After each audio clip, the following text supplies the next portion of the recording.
चलिए दोस्तों, मैथमेटिक्स में आज मैं 7.1 एक्सरसाइज तो ख़त्म हो गया है। उम्मीद करते हैं आप लोग सारे क्वेश्चन को बना लिए होंगे। ठीक है, तो 8 एक्सरसाइज स्टार्ट करने का पहले मैं 7.1 एक्सरसाइज से ही ना कुछ बहुत इम्पोर्टेंट थ्योरी बताने वाला हूँ, जो कि एग्ज़ाम के दृष्टि से और ऑब्जेक्टिव्स के व्यू से बहुत ही ज़्यादा इम्पोर्टेंट है। तो आप लोग गौर से ना इस वीडियो को देखेंगे। तो चलिए देखिए, मैं बताने वाला हूँ non singular and singular matrices. Non singular को इन्वर्टिबल भी कहा जाता है और सिंगुलर को नॉन इन्वर्टिबल भी कहा जाता है। ठीक है ना, तो नॉन सिंगुलर और सिंगुलर मैट्रिसेस या फिर invertible and non invertible matrices. Non singular या इन्वर्टिबल को हिंदी में व्युत्क्रमणीय बोला जाता है और सिंगुलर और नॉन इन्वर्टिबल को हिंदी में अव्युत्क्रमणीय अव्यूह बोला जाता है। ठीक है ना, ये दोनों बच्चे देखेंगे, हिंदी मीडियम और इंग्लिश मीडियम दोनों के विद्यार्थी ना इस वीडियो को देखेंगे और मैथमेटिक्स दोनों के लिए ही इस तरह से अच्छा होता है। ठीक है, तो चलिए आइए, हमारा पहला चीज़ है कि नॉन सिंगुलर मैट्रिक्स के बारे में अब हम पढ़ेंगे कि नॉन सिंगुलर मैट्रिक्स क्या होता है। ये जो नॉन सिंगुलर मैट्रिक्स है या इन्वर्टिबल मैट्रिक्स क्या होता है, व्युत्क्रमणीय अव्यूह क्या है। तो देखिए, A square matrix A is said to be non singular और invertible matrices if determinant A is not equal to 0। अगर ना कोई भी स्क्वायर मैट्रिक्स ए इन्वर्टिबल या फिर नॉन सिंगुलर मैट्रिक्स तभी कहा जाता है जब डिटर्मिनेंट ए का वैल्यू 0 नहीं हो। बात समझ में आया। हिंदी विद्यार्थी देखेंगे कि वैसा वर्ग अव्यूह ए व्युत्क्रमणीय अव्यूह कहलाता है जिसके लिए डिटर्मिनेंट ए का वैल्यू 0 नहीं हो। ठीक है, मतलब देखिए, अगर ए कोई आपको स्क्वायर मैट्रिक्स वर्ग अव्यूह दिया हुआ हो तो इसको हम नॉन सिंगुलर या इन्वर्टिबल या व्युत्क्रमणीय अव्यूह कहेंगे या नहीं कहेंगे, इसके लिए पहले हम डिटर्मिनेंट का इसका वैल्यू निकालेंगे। डिटर्मिनेंट का वैल्यू आपको पता है कैसे निकाला जाता है, और अगर डिटर्मिनेंट का वैल्यू कितना आया, यहाँ पे 8 आया, तो 0 तो है नहीं, 8 जो आया तो 8 तो 0 के बराबर नहीं है, तो हम लिख देंगे कि डिटर्मिनेंट ए का वैल्यू 0 के बराबर नहीं आया। तो अगर डिटर्मिनेंट ए का वैल्यू 0 नहीं आया तो ए को, माने इस मैट्रिक्स ए को ना इन्वर्टिबल या फिर नॉन सिंगुलर, देखिए नॉन सिंगुलर या इन्वर्टिबल या व्युत्क्रमणीय कहेंगे। अगर कोई मैट्रिक्स ए है, अगर उस मैट्रिक्स का डिटर्मिनेंट निकालने पर वह 0 नहीं आता है, तब उस मैट्रिक्स को व्युत्क्रमणीय या इन्वर्टिबल या फिर नॉन सिंगुलर कहा जाता है। नॉन सिंगुलर कहा जाता है। बात समझ में। अगला टॉपिक है सिंगुलर मैट्रिक्स के बारे में। सिंगुलर को क्या बोलते हैं? Non invertible. ठीक है ना, सिंगुलर को नॉन इन्वर्टिबल बोलते हैं। उल्टा है यहाँ पे, अगर सिंगुलर है तो नॉन इन्वर्टिबल बोलिएगा उसको, और अगर नॉन सिंगुलर रहता है तो उसको इन्वर्टिबल बोलते हैं, जैसा कि हमने ऊपर आपको बताया है। ठीक है ना, देखिए नॉन सिंगुलर को इन्वर्टिबल और सिंगुलर को नॉन इन्वर्टिबल। ठीक है, चलिए तो अब देखिए कोई सिंगुलर और नॉन इन्वर्टिबल मैट्रिसेस किसको कहते हैं। तो a square matrix A is said to be singular और non invertible matrix if determinant A equal to 0। उसका उल्टा हो गया कि अगर कोई मैट्रिक्स ए है जिसका डिटर्मिनेंट का वैल्यू निकाले, अगर वो 0 आ जाता है तो उसको सिंगुलर या नॉन इन्वर्टिबल मैट्रिक्स कहते हैं। वैसा वर्ग अव्यूह ए अव्युत्क्रमणीय अव्यूह कहलाता है जिसके लिए डिटर्मिनेंट ए का वैल्यू 0 हो।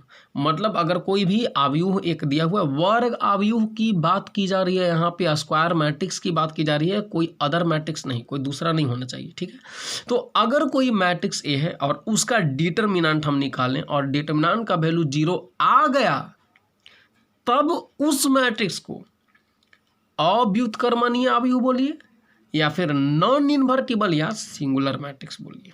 बात समझ में आया। अगर कोई भी मैट्रिक्स स्क्वायर मैट्रिक्स आपको दिया हुआ है तो वो मैट्रिक्स अव्युत्क्रमणीय या नॉन इन्वर्टिबल या सिंगुलर मैट्रिक्स तभी कहा जाएगा जब इसका डिटर्मिनेंट का वैल्यू 0 आ जाए। बात समझ में आया।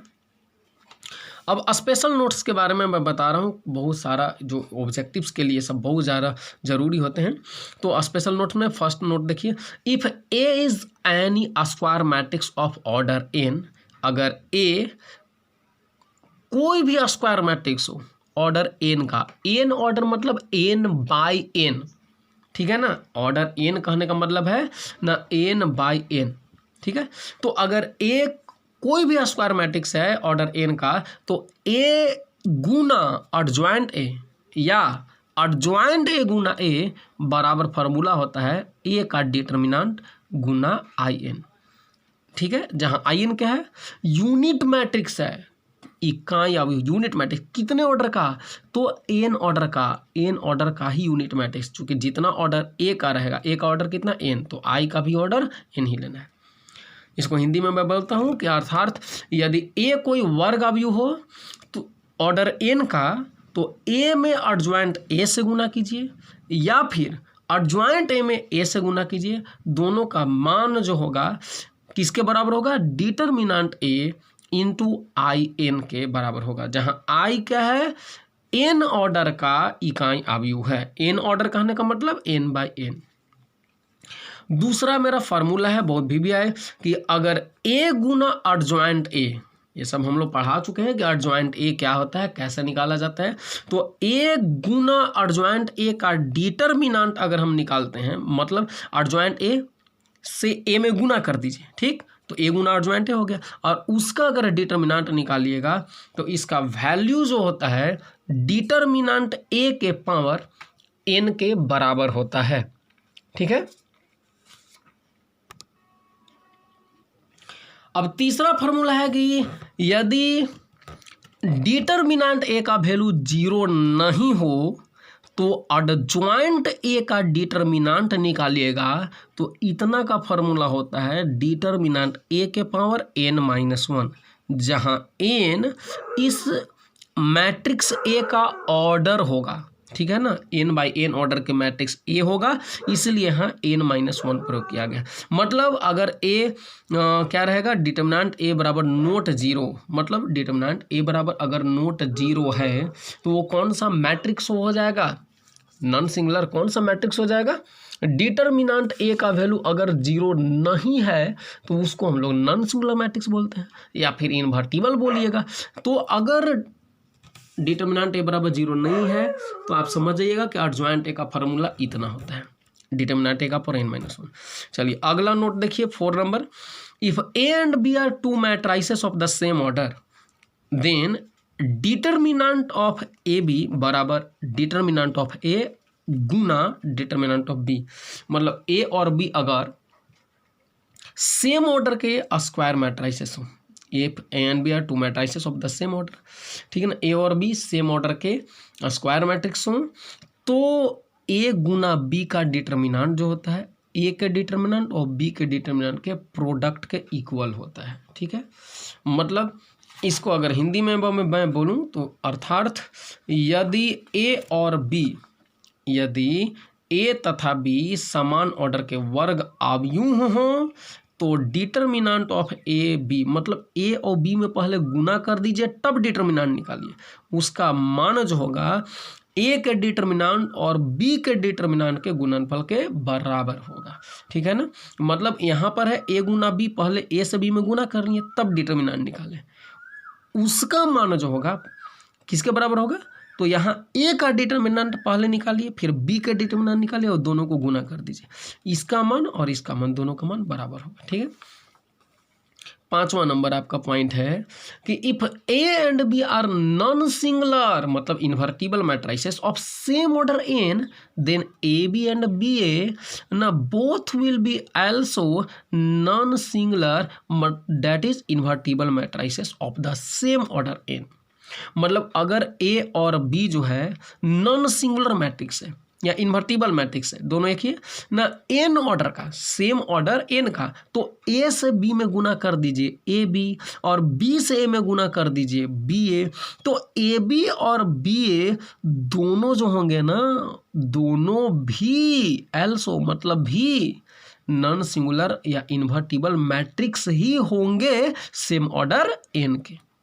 हिंदी में मैं बोलता हूँ कि यदि ए और बी समान ऑर्डर एन के, ऑर्डर एन मतलब एन बाई एन, यदि ए और बी समान ऑर्डर एन के व्युत्क्रमणीय अवयव हों तो ए गुना बी तथा बी गुना ए, मतलब ए बी तथा बी ए भी उसी ऑर्डर एन के व्युत्क्रमणीय अवयव ही होंगे। ठीक है, चलिए छठा फॉर्मूला है कि ए, देखिए ये सारा चीज़ ऑब्जेक्टिव्स के लिए बहुत ज़्यादा वीवीआई है और उसके दृष्टिकोण से आप एक एक पॉइंट इसका बहुत ज़्यादा वीवीआई समझिएगा। ठीक है, तो ये फार्मूला तो मैं आप लोग को ऐसे भी पढ़ा चुका हूँ और इस पर बहुत सारा मैथमेटिक्स भी बना लिए होंगे आप लोग 7.1 एक्सरसाइज में कि अगर ए इन्वर्स निकालना है तो एडजॉइंट ए बाई डिटर्मिनेंट ए का प्रयोग करते हैं। ठीक है, एक बात ये भी मैं बता चुका हूँ कि अगर ए से ए इन्वर्स में गुना कीजिए या ए इन्वर्स से ए में गुना कीजिए, क्या आता है? यूनिट मैट्रिक्स, इकाई अवयव आता है। तो एन यहाँ पर क्या है? एन ऑर्डर है, मतलब जितना ऑर्डर के ए रहेगा ना उतना ही ऑर्डर के आई मतलब इकाई अवयव भी आएगा।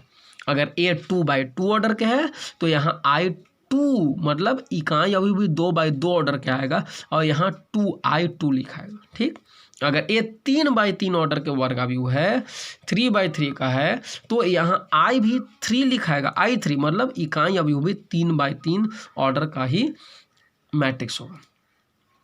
ए इनवर्स का इनवर्स बराबर ए आएगा, मतलब देखिए पहले ए को इनवर्स कीजिए और फिर उसको इनवर्स कर दीजिए तो ए ही आ जाएगा। ठीक है ना, चलिए 9 नंबर आपका फार्मूला कहता है कि ए का ट्रांसपोज और उसका इनवर्स बराबर होता है ए के इनवर्स फिर उसका ट्रांसपोज के। देखिए बात को समझिएगा, पहले यहाँ पर बोल रहा है कि पहले ए का ट्रांसपोज निकाल लीजिए और तब उसका इन्वर्स निकालिए। ठीक है, उसका मान, और पहले ए का इन्वर्स निकाल लीजिए और तब ट्रांसपोज निकाल दिए, उसका मान, दोनों का मान बराबर होगा। बात समझ में? माने ए का ट्रांसपोज निकाल के इन्वर्स निकालिए या ए के इन्वर्स निकाल के तब ट्रांसपोज निकालिए, दोनों का मान बराबर होता है। ठीक, 10वां फार्मूला है कि ए गुना बी के इन्वर्स बराबर ए गुना बी, पहले ए से बी में गुना कर लीजिए तो उसका होल का इन्वर्स बराबर, फार्मूला होता है बी के इन्वर्स और गुना ए के इन्वर्स, माने उल्टा चल देना है, रिवर्स चलना है। मतलब ए बी का होल इन्वर्स बराबर ए के इन्वर्स गुना बी के इन्वर्स नहीं करेंगे, उल्टी पीछे से चलेंगे, बी का इन्वर्स गुना ए का इन्वर्स। ठीक, यहाँ फार्मूला ये बहुत ज़्यादा भी फार्मूला है, एडजॉइंट ए बराबर डिटर्मिनेंट ए के पावर n-2 और गुना ए होता है। ठीक है, एडजॉइंट ऑफ एडजॉइंट ए, मतलब देखिए पहले एडजॉइंट ए निकाल लीजिए और उसके बाद फिर उसका एडजॉइंट निकालिए तो उसका मान जो आएगा, वैल्यू जो आएगा ए के डिटर्मिनेंट के पावर n-2 इंटू ए के बराबर होगा, जहाँ n तो पता ही है, मैट्रिक्स ए का ऑर्डर। ठीक, अब एक बात बता रहे हैं कि एडजॉइंट ऑफ ए बी बराबर, मतलब पहले ए से बी में गुना कर लीजिए और तब उन लोग का एडजॉइंट निकालिए, तो इसका वैल्यू जो होगा एडजॉइंट ए के वैल्यू और एडजॉइंट बी के वैल्यू के गुणनफल प्रोडक्ट के बराबर होगा। मतलब एडजॉइंट ऑफ ए बी बराबर एडजॉइंट ऑफ ए गुना एडजॉइंट ऑफ बी। ठीक है, मतलब एडजॉइंट ए से बी में गुना कर दीजिए तब एडजॉइंट निकालिए, या फिर ए का एडजॉइंट निकाल करके और बी का एडजॉइंट निकाल करके दोनों को गुना कर दीजिए, दोनों का वैल्यू बराबर आएगा। ठीक है, 13 नंबर है कि एडजॉइंट ए का होल ट्रांसपोज बराबर होता है एडजॉइंट ऑफ ए का ट्रांसपोज, मतलब ए के पहले एडजॉइंट निकाल लीजिए तब ट्रांसपोज कीजिए, या पहले ए के ट्रांसपोज निकाल लीजिए तब एडजॉइंट कीजिए, दोनों का वैल्यू बराबर होता है। ठीक, 14 नंबर थ्योरी है आपका नोट, यदि एक सिमेट्रिक मैट्रिक्स हो, सिमेट्रिक मैट्रिक्स मैंने समझता है ना, सममित अवयव। ठीक है ना, हाँ सममित अवयव याद होगा आप लोग को कि अगर ए का ट्रांसपोज निकालने पर ए आ जाता है तो सममित अवयव कहलाता है। तो अगर एक सिमेट्रिक मैट्रिक्स सममित अवयव हो तो एडजॉइंट ए भी सिमेट्रिक मैट्रिक्स ही होता है। ठीक है, चलिए दोस्तों इसको नोट कर लीजिए, मिलते हैं अगले वीडियो में।